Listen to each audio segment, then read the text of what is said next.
All right, excellent afternoon to all those who are watching me across the state. They said a win could be possible loss, and not every loss is a loss. Yes, and a win could have potential loss when it comes at the sacrifice of another thing, but a loss could be a win when it takes you further towards success. Again, I say welcome to another interesting episode of Real Talk with Kike. I remain your convener, the chief host of this platform, Real Talk with Kike.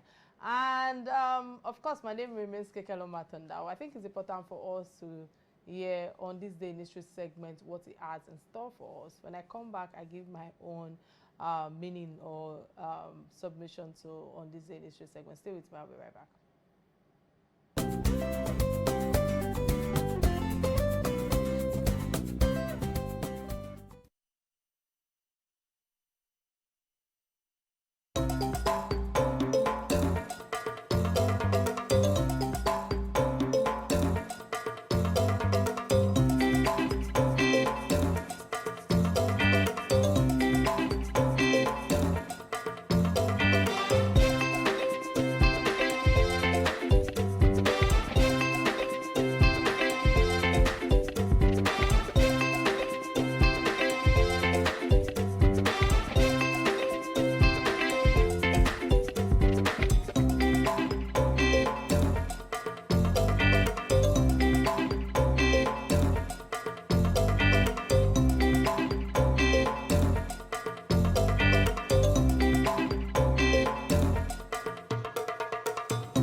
All right, many thanks for staying with me. My takeaway from on this day in history segment, as far as I'm concerned, is the fact that, it's still on the season of football, and today football is still very on, and it's still in the lips of quite a number of people today, because we are talking about what is joining us together, and the fact that, it showcases Cameroon on the last win of the AFCON, which made Samuel Eto'o the all-time leading African best player. Now Cote d'Ivoire has now chilled the whole nation, the African nation in totality, as Nigeria have to settle for the second position as 3 AFCON titles each after Cote d'Ivoire, taking this title. I just feel that, on this day in this segment, reminds us of, what we are leaving behind in terms of legacy and all of that. But I think my message for on this day in history segment, to be specific, is that, is there a crime being in the second position? I ask in pain because of all that is going on right now. I'm just attaching that to what today is reminding us of regarding the win in the past. And I think on this note, it's time for us to get a quick message from my sponsors. When I return, the conversation will continue. Stay with me. I'll be right back.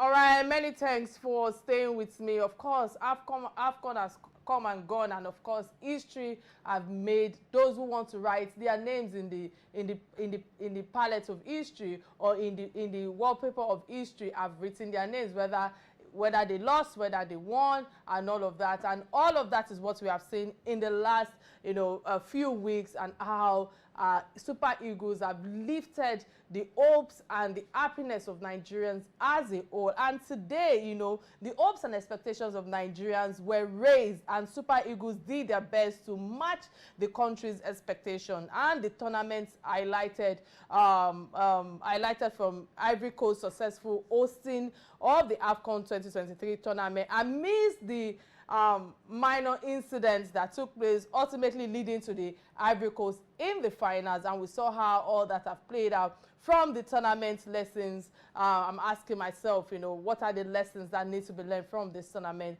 And of course, in terms of national unity and football development across Africa, I love the fact that the inclusion of 2023 African Cup of Nations, AFCON's Nigeria footballing gaze now, have shifted, towards the future, particularly, the impending 2006 World Cup qualifiers against South Africa and Benin Republic in June. So on the live show today, my guest will definitely delve into the conversation at hand on the Ivory Coast, successful hosting of AFCON 2023, and of course we'll be discussing the challenges faced as well by the Super Eagles during the tournament and the economic impact. I feel that the economic impact of this football needs to be brought to fore, and the look ahead in terms of discussion towards the World Cup qualifiers in June will also be brought to the table today. And I will touch on the future tournament and of course the continent's unity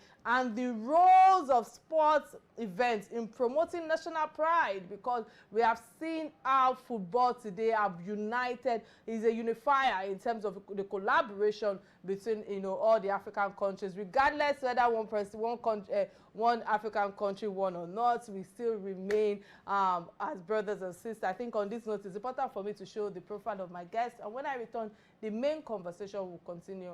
We'll dive straight to the main conversation. Stay with me, I'll be right back. This is Real Talk with Kike.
All right, many thanks for staying with me. And of course, let me use this opportunity to quickly usher in my guest. It's a pleasure to have you on Real Talk with Kike. Again, the last time you were here, it was about the recap of the Qatar World Cup in December 2022. I remember vividly, but you just came back from Abidjan, the capital of the host nation of AFCON, and I must say well done for the continuous job that you've been doing in terms of patriotism. I feel that I need to emphasize on that, because this has been a patriotic action of yours over the years, in the era of sports. I can keep going on in terms of the accolades that you've collected thus far. But even though some of us still want to, we thought that we could still be part of the people that will be in Abidjan, but many thanks to the air tickets that skyrocketed, the cost just went up, and we saw how many organizations just have to pull back and re-strategize. But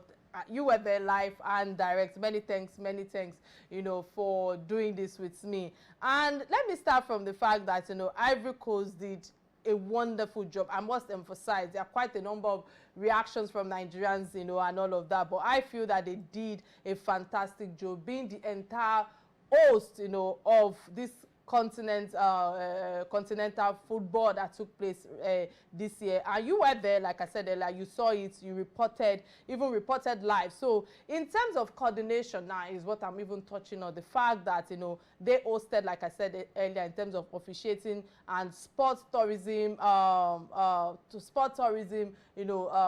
spirits, I would like your comments, on the just concluded AFCON 2023. What's your opinion or perspective thus far regarding how they've been able to collaborate with other people? How we've seen quite a number of sponsors that came in, the likes of Total, Nigerian Breweries, MTN, name it, many of them. But outside those that sponsored it, what's your own perspective thus far on Ivory Coast coordinating this entire continent on football? What's your take on this? First of all, let me thank you, and I'm really excited to be part of your show, at least for the second time. The first time was from Doha, and this time I'm in warm Lagos. And the warmth of Lagos coincides perhaps with the month of love, and it's only good to find that love wherever you can. But for the people of Ivory Coast, they understand what love means. That's why they say it's hospitality first before anything else. And they did well. It was a marvelous performance by a country known for its tradition in terms of welcoming individuals from different parts of the continent, particularly neighbors who become part of the Ivorian story. We have Nigerians in Cote d'Ivoire going towards the 3 million mark over time. And even on the day of the final, they came out with shirts which had both colors of the national teams involved. That's to show you how involved they are with the country. So I am really glad to know that everyone has taken to the feast, and the feast is thoroughly on. Only yesterday when we were coming back, the whole city was almost a standstill in Abidjan. It was the trophy parade, and the city itself, the plateau where you have the major commercial hub, was the beehive of activity. Individuals trooping there and finally ending up at the Felix Houphouët-Boigny Stadium, the venue where Nigeria played her last final. That was 1984, and I was there. And for me particularly, Abidjan has been a good place. I spent a year in the University of Abidjan, now renamed Felix Houphouët-Boigny University. So it was fitting to see the change that has happened over time. I think in West Africa, if capitals are fighting for splendor and beauty and, of course, excellence, it should be a fight between Dakar today and Abidjan. Abidjan, because of the war, they went behind, but now they are running fast. And the president, Ouattara, who was homely and warmly, and I would say in a very cheery fashion, in the stadium, which was named after him in the final, had a solid ambience with the people. They were appreciative of what he has done so far, and have imagined what will happen if they won it. And that was the mood of the nation. Here was a team that virtually resurrected. I mean, they were out and done with. In terms of results, 2 defeats in succession. And yet they had to wait till the last day to see whether they can come from the back losers category. And that's how they found their way into the round of 16. And after the round of 16, they had a giant to confront, the defending champions, who were in immaculate, sparkling form throughout the competition. We're talking about the Lions from the land of Teranga, Senegal. And that was a match. Indeed, if you want to pick some of the matches that stood out in this competition, Cote d'Ivoire Senegal was an epic in terms of the magic moments. And Cote d'Ivoire crossed that line. It wasn't finished. They had another neighbor to battle with, and this time another Eagles. Indeed, in this competition, you will say they roasted 2 Eagles, but it wasn't as easier said than putting meat on fire. With Mali, they had to come from the last moment of 90 minutes and the last moment of extra time. Some people said this was a miracle. It was sheer magic. You couldn't understand it. The last minute of regular time, 90th minute, and the last minute of added time, when the Malians were thinking of penalty shootout, the winning goal came. And so they came into the semi-final. From semi-final, it was easy. And who else stood out in that semi-final? A player who also resurrected. A player who was diagnosed with cancer.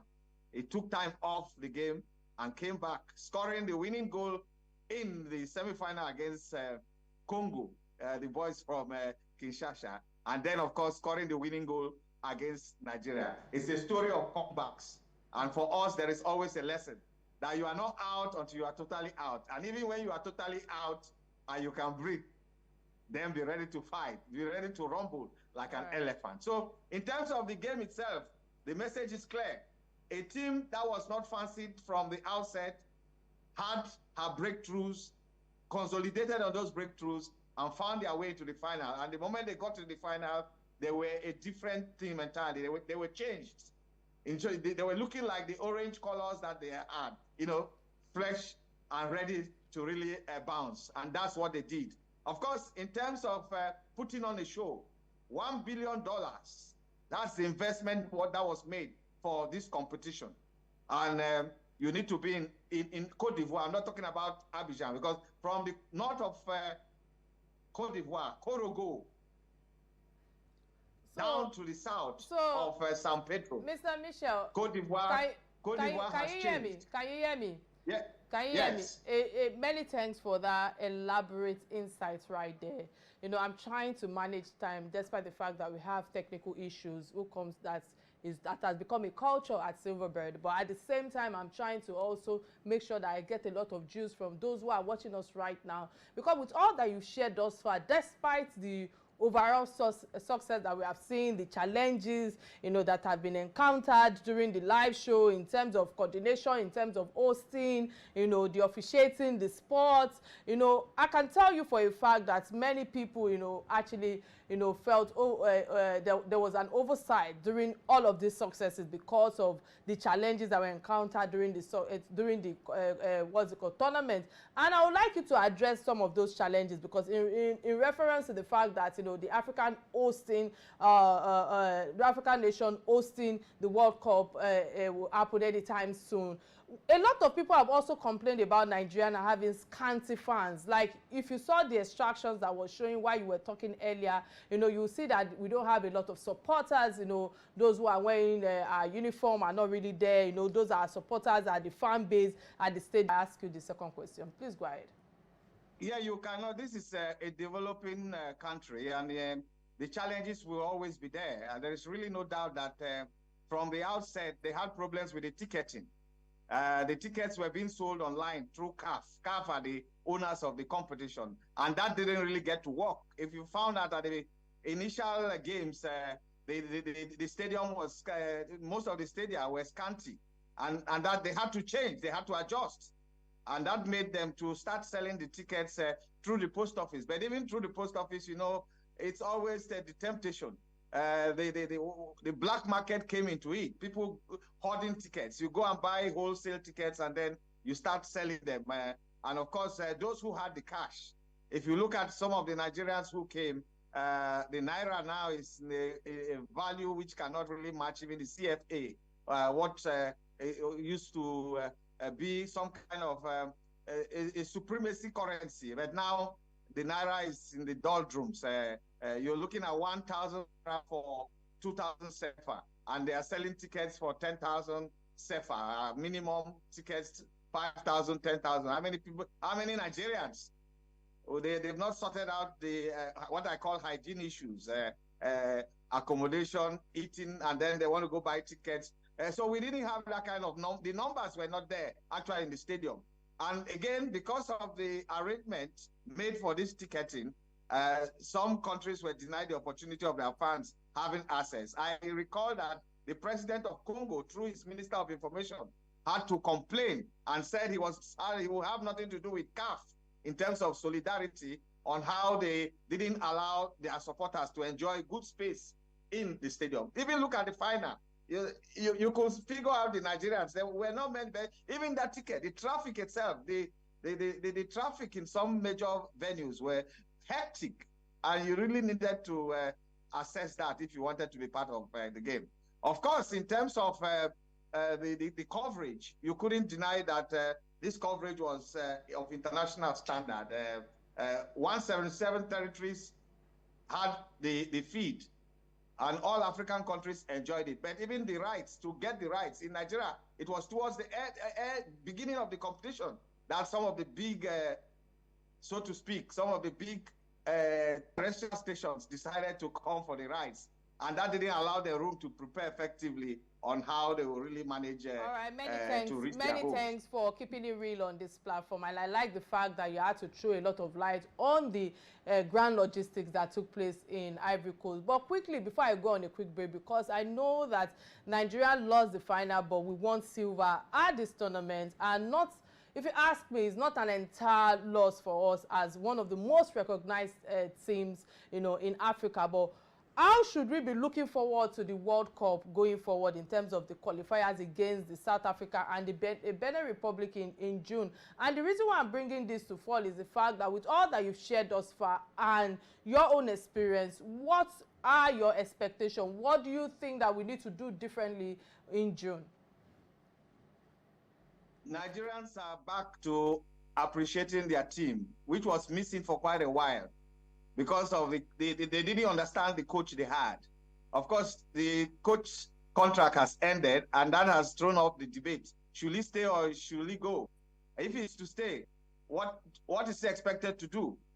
From the team we had, there were areas where you need to really get to beef those areas in terms of manpower. And people are saying he has to look inside, because look at South Africa. They played with a team that was essentially home-based, and they got to the semi-final.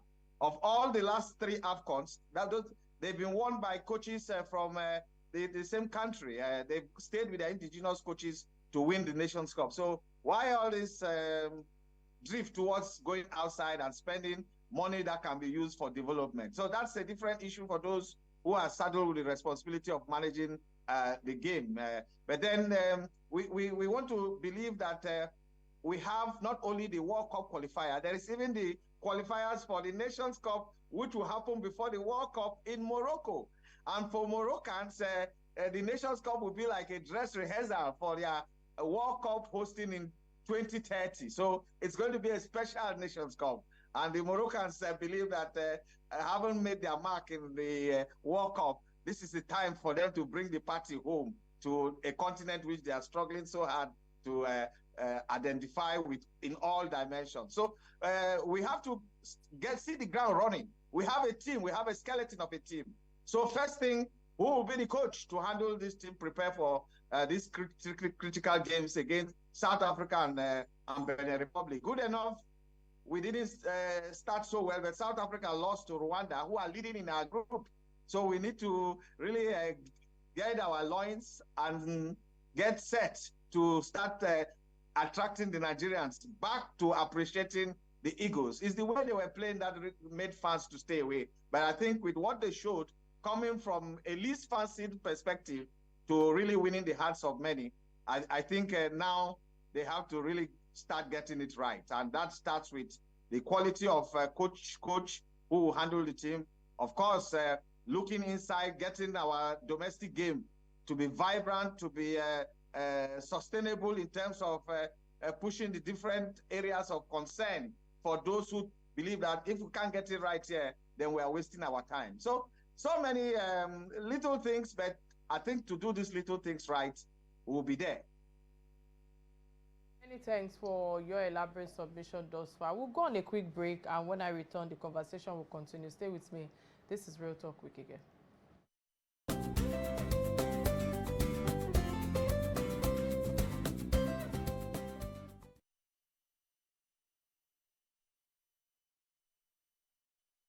All right, many thanks for staying with me. If you are just joining the show, today's conversation is about the AFCON in general, and of course the Nigerian football performance, and of course the analysis that has taken place with the journey in the finals. Of course, lessons learned is also being brought to the table from their performances. What are the strategies for improving the tournament going forward? And of course, the outcome is also what will be, what we've also been analyzing here with my guest, Mr. Michel Obi, the master sportsman that himself. Many thanks for your elaborate submission thus far, and of course your passion. While you're speaking, I could see the passion in it.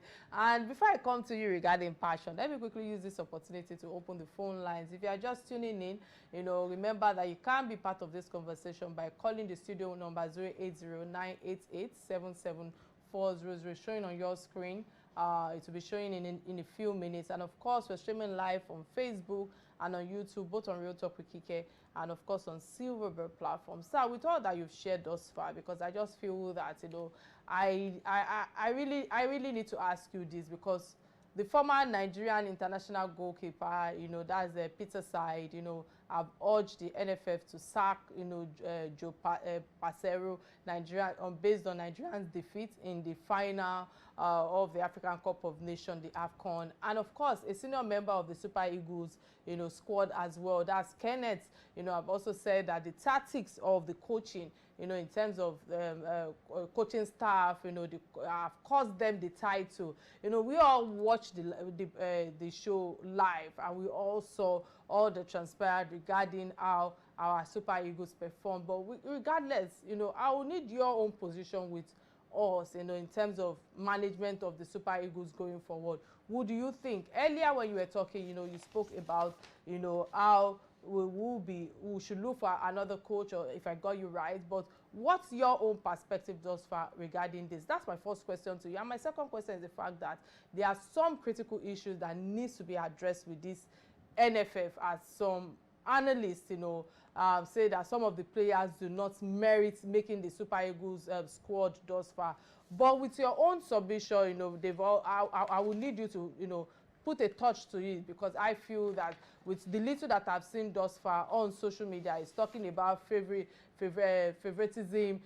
corruption in the NFF, and because some play in a big league in Europe, or some are connected to some of their Super Eagles family members and the likes and all of that. I do not want to mention names. I do not want to throw anybody under the carpet, because I keep it real on this platform, that if I was in a position when I feel that I need to extend hands to people that I think, from my own perspective, could be of added value to nation building, of course I'm going to bring those people in. But what's your take on these two questions that I've asked?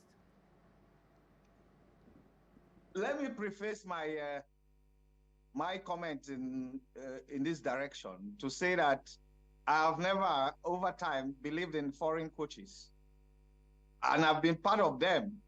I tell you, in 1990, as special advisor to the sports minister, we were there when Clemens Westerhoff came, and I know exactly what he did and how long we kept him in this country. But of course, he was different. At one point in time, he was termed a Dutcharian, because he did those things which Nigerians wanted to see of a coach.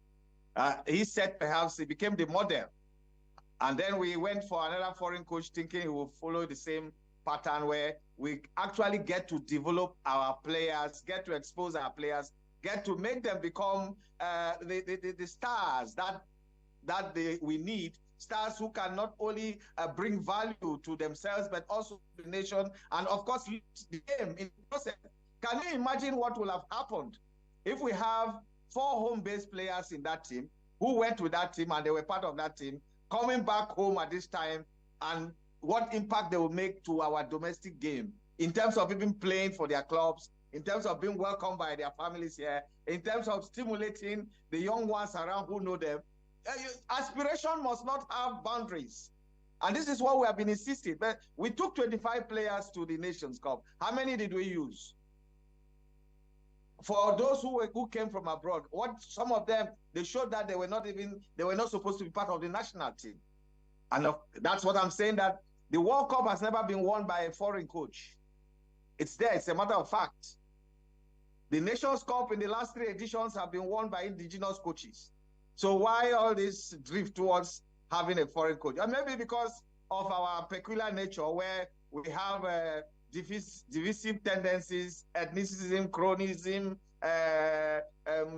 name it, statism, yes, and sometimes even the school you go to, sometimes they all tend to affect the dimension of merit. If we stay on merit excellence and we look inside, we'll find Nigeria is too big not to have a coach who will win the Nations Cup. And it's nothing new. It's not a novelty. Nigerians have won the Nations Cup. We've reached the final before with a Nigerian. Indeed, the chief in Modakeke, Adeboye Onigbinde, in Cote d'Ivoire in 1984, we're all there. He reached the final, he scored the first goal like we did against Cote d'Ivoire, and they beat us 3-1 at the end. So there is really nothing new Peserio has done that will really make me believe or change my philosophy that we need to lay our treasures here in Nigeria. So, we need to build them at home. And if we keep it at home, that's where our heart will be. So I've answered that question. In terms of players, all the little players, now let's not go into those talks for the fans. The real issue is that every coach takes a decision about the players he wants to use for a tournament. It's left for us as critics to see whether what he has done matches what responsibility he had or the task given to him. Did he get to fulfill it or betray it? So those are the principles to look at. And if you start getting to these individual little things, we may not get to see the big picture. But it's left for those managing the game now to take a quick decision. And just like the women team, the Falcons are yet to have a coach. You have a provisional or interim coach. That's what they have now. We saw them at their own World Cup too. Now you've left the Nations Cup. A coach hasn't got a contract. The executive committee should sit down fast and take a decision. At least they are all fresh coming back. All right, sir. Many thanks for that submission. Right, they're very passionate submission. Now I want to personalize the next question because earlier when you were talking about in 1999, you were the former special advisor to Minister of Youth and Sports, and I must ask you, with all that you've shared thus far, if you become the NFF chairman today, I would like you to give my viewers, 3 transformations you think that you'll be bringing to fore, that you will be doing to the Nigerian football management. Let me tell you, if I were to be NFF chairman, I would have been the NFF chairman far back in 1994. As SA to the minister, I was told to take over the Nigerian Football Federation in 1990 when there was a crisis. I refused. Football management, yes, I've been involved as chairman of a club, but I'm not into managing football. I want to become a minister in this country so that I can have a perspective that goes just beyond football. Because the Nigerian youth deserves more. The Nigerian youth deserve the best that can come from sports, because sports is big. It's big. Sports goes beyond just the business of it. Sports in Nigeria can fast track our total development. Even in terms of this infrastructure, look at what Cote d'Ivoire, Qatar, I came in your program, I told you, they use sports to get their infrastructure on the move. We can do that, right? And so you need somebody who will, as a minister close to the president, tell him that Nigerian youths want to use sports as a veritable tool of development, as a tool of even management of the resources of this country, as a tool like they said in the Sustainable Development Goals, that sports is an enabler. Nigeria needs to start using sports as a catalyst, as an enabler in the different dimensions of what the people need, and the youths particularly. Yeah, get all our stadia in shape, get the youths to be part of it through schools, go down to the local government, stimulate sporting activities, and see where this sector will boom into an industry. From the clothing to the food to even the entertainment side of it. The dimensions are so Degbami and myself, every time we sit down, we talk about how sports can change even the whole Africa economic base, and many people are not beginning to see that. It's there, it's also so clear. All right, many thanks. I'm trying to manage time right now, and Chief Segun Degbami that you mentioned was actually on this show, on this platform 3 weeks ago, or thereabout. Yeah, I think 3 weeks ago, and he also spoke passionately as you are doing right now. But I feel that Nigerians have become somehow scapegoats for our losses at the finals, because I'm sorry, the economic situation of our country could also be provocative. We have seen how, you know, the likes of Alex Nwobi currently is being bullied and on socials, you know, being trolled, and cyberbullying is something that I kick against so deeply. I must ask you, what's your take thus far with the fact that, you know, Nigerians are trying to point finger at one person instead of the, you know, the whole group in totality, you know, and the fact that sometimes I ask myself, well, what exactly is the main issue? Is it because the way each of those players came in through different referrals that they feel that's the reason why they needed to just throw one person under the bus? And second is the fact that AFCON, you know, 2023 have, you know, promoted their national and continental unity and pride amongst African nations with all that has transpired thus far.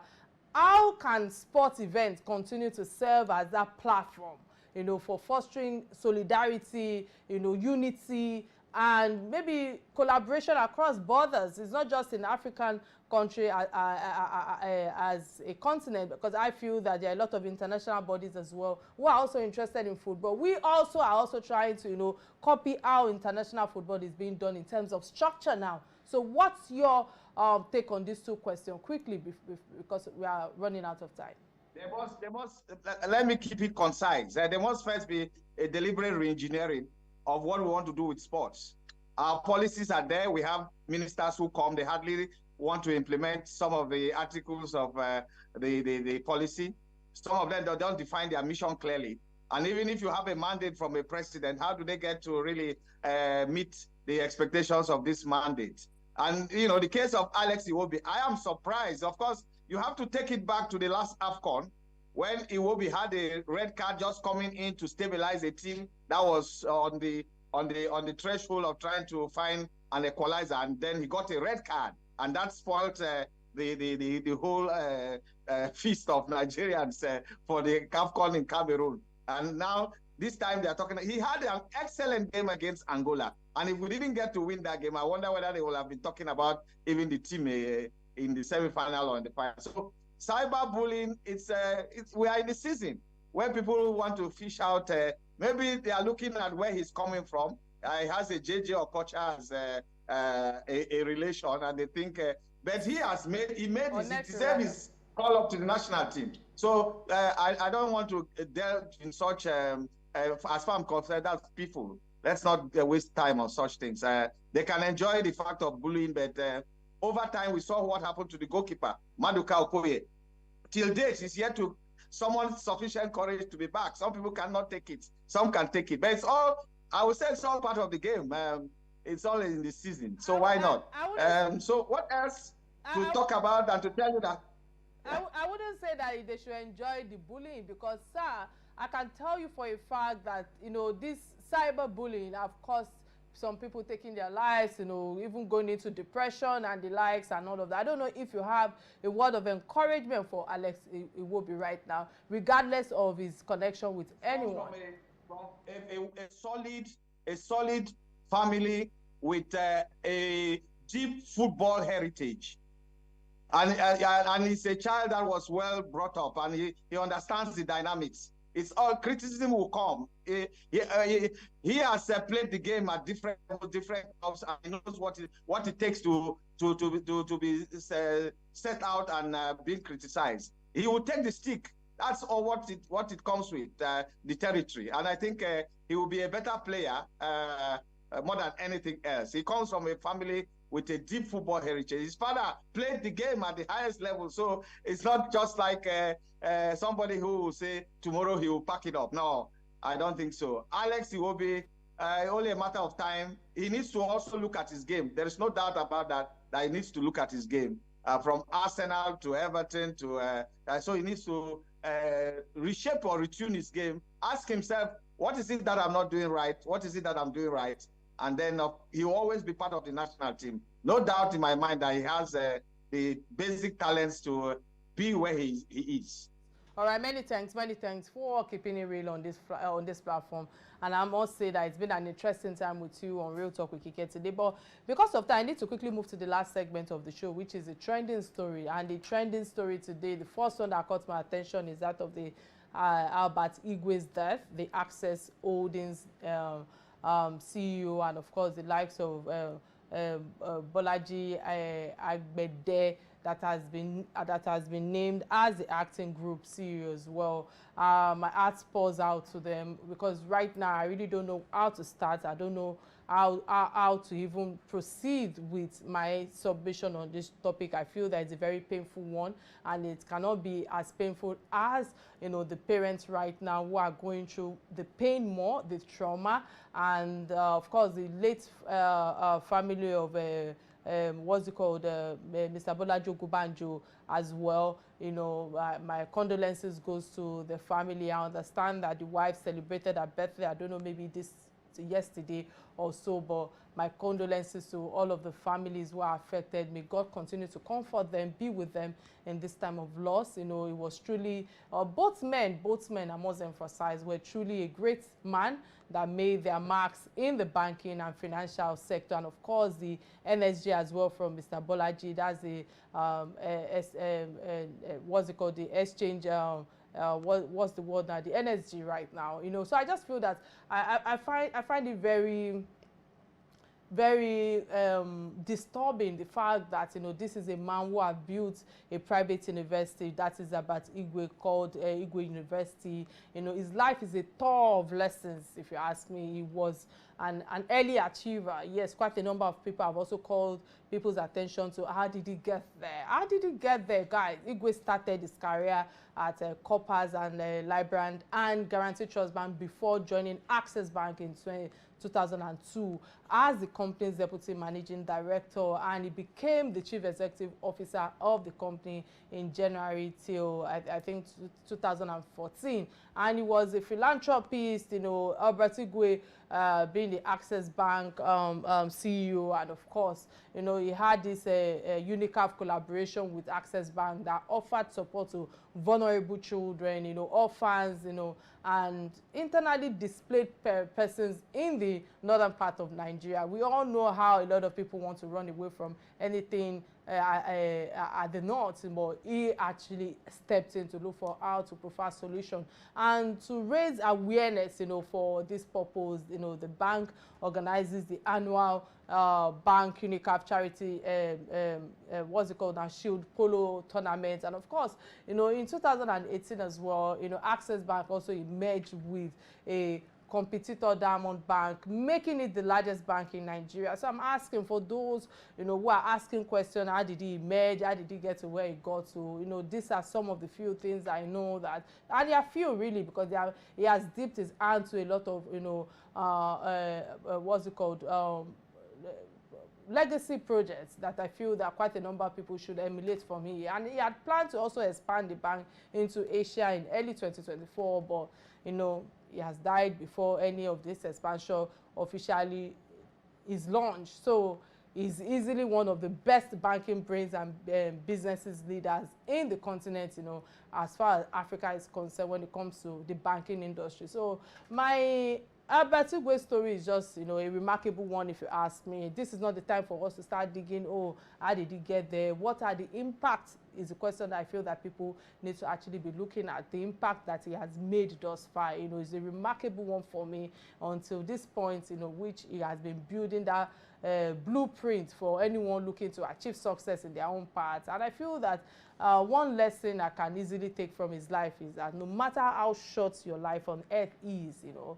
as a creed by God, it can happen, but you can make impact for ages and generations to come by leaving a good legacy behind. Because I feel that many leaders today who are in the corridor of power, you know, you don't even have to be in the corridor of power. There are quite a number of people who are doing pretty well today who have not achieved anything in terms of CSR, in terms of giving back and all of that. I think those are my message today, using his exemplary life to try to make sure that, you know, you impact the people who are deserving of it. Because sometimes some people are even around you who are not deserving of it. It's time for you to start looking inward to look for how you can impact people who will be deserving of it. And on this note, I think let me ask you, sir, what's your take? I'm sure you must have heard about the death of Abatigwe, and of course the uh, the wife, Mr. Gubanjo, and the son that also passed. A very painful exit. Very Yes. painful, and more than anything else, he was a twinkling star at a time we needed to see the light. And I always treasured the line in that his university promo. He said it was the university for the fearless. Here was a mind that was ready to work for the country, a mind that was ready to bring it close to all. And if he identified with assets, indeed, he really was accessible. But what touched me the most was this fact of that they were billed to attend the Super Bowl. Sports. He had a heart for sports all around. That they were to attend the Super Bowl that took place last Sunday, and that was the whole idea of moving over. And somehow, somewhere, you find that life itself is like sports, and for sports, as I say, it's like a season, a time to go, a time to come. And Ayikwe, the great Ghanaian writer and poet, captured it all. He said, all that goes returns. And that's how life is. Many thanks, and that's how life is. Life itself is just a fickle. We should just live each day as if it's our last on earth. Many thanks again for your submission on that. But quickly, let me touch on the last segment, or the second trending story on this segment, is the fact that Committee for Defense of Human Rights, Falana and others, tackled Tinubu's administration. And when I saw this morning when I woke up, that was the first thing I actually saw when I went on social. I just needed to share with my team. I said, no, I must take this as my second trending story. And that's the fact that, Falana, the Sun, stated raw fact that he has put out there for them to actually come out and debunk, because 135 billion naira to governors to fight COVID-19 in the year 2023.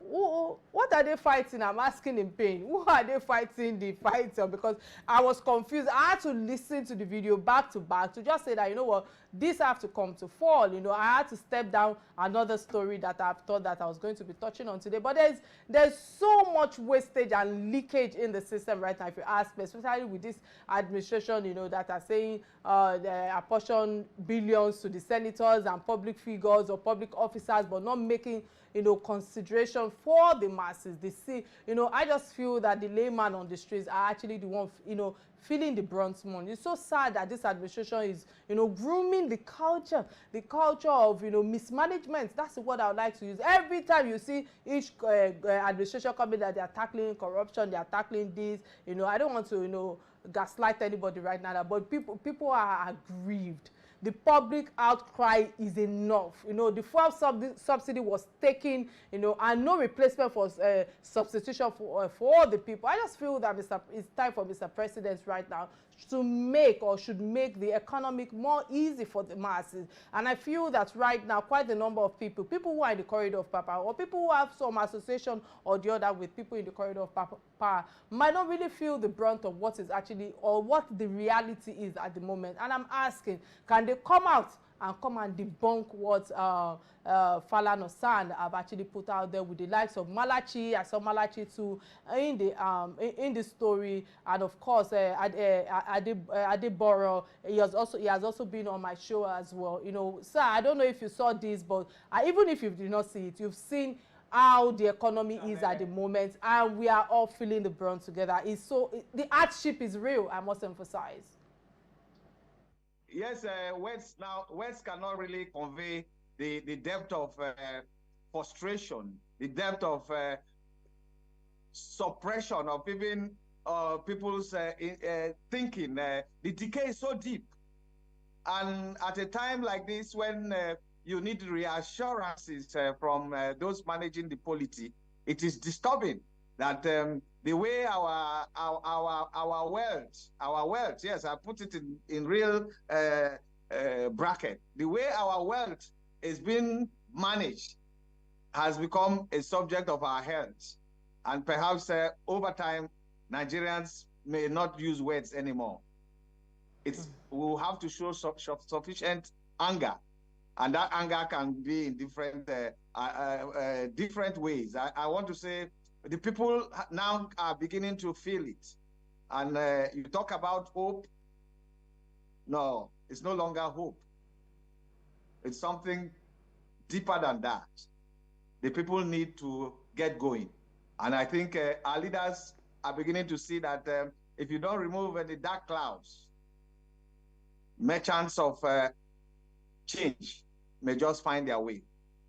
All right, many thanks again for your elaborate submission, and of course for always honoring my invite to lend your voice on national issues regarding the sector. You know, it might be sports, might be your own sector and all of that, but I know that there are many things that you are doing outside of sport, and I just pray for God's. The Guardian on Sunday, I go beyond sports. I know. Sports is just for me. My passion is just a passion, but I go beyond sports. In Nigeria, you can't even stay with sports. Because what affects the country affects sports. Absolutely. And if you don't get the country right, sports will not be, we wouldn't even thinking about excellence of sports. I'm surprised Nigerians want to win, but they've not done enough to get Nigerians to win. All right, many thanks, many thanks. Indeed, we had an awesome time with you on Real Talk with Kike, and courtesy you, my resourceful guest, Mr. Michelle Obi. Many thanks. I wish you the very best as you continue to lend your voice to national issues and all that concerns us in Nigeria. My name remains Kike Atanda-Owo, and bye now.